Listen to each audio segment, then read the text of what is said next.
Iyon. So magandang araw sa ating lahat mga ka-breeder. So dito na naman tayo sa ating munting manukan. Update tayo sa ating mga alaga. Ayan. Biglang nagkasakit, hindi kumain. Pero sinubukan na natin siya ng Primoxel 550. Sipon yata. Kahapon malakas pa kumain yan.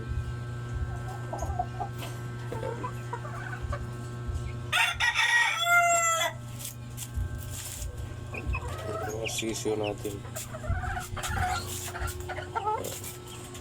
Dito ko nilipat yung ating Kelso.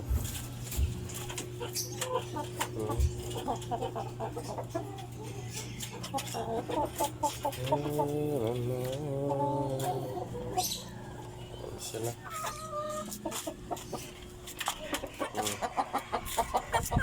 Pero bigyan natin, malaki na.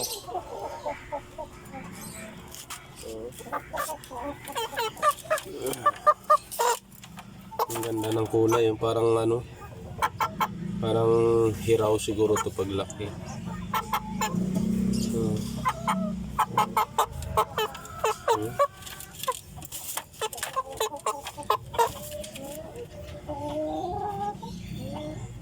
Ngayon laking manok.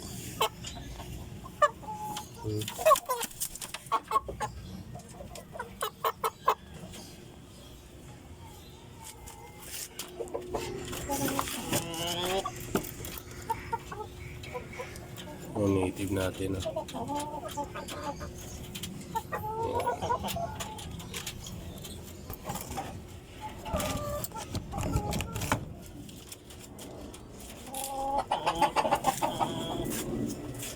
Parama natin yun.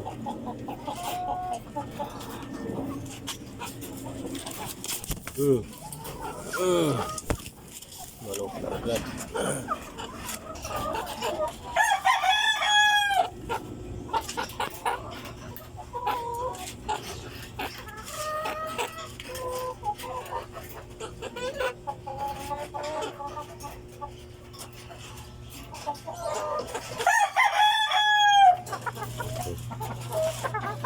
Lapit na natin yung i-breed to.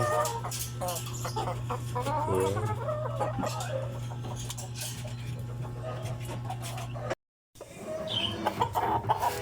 Ayan na siya.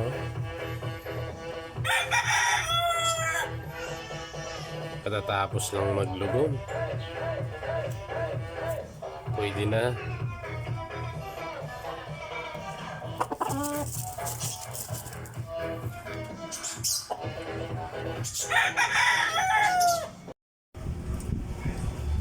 Ayan na yung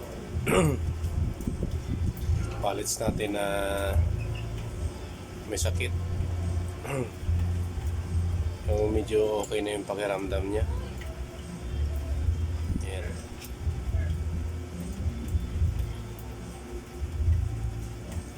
Ayan. Kahit pa paano kumain na rin yan. Ayan o. Ayan. Hindi niya naubos. Medyo paliksi na siya. Kanina ang tamlay niyan.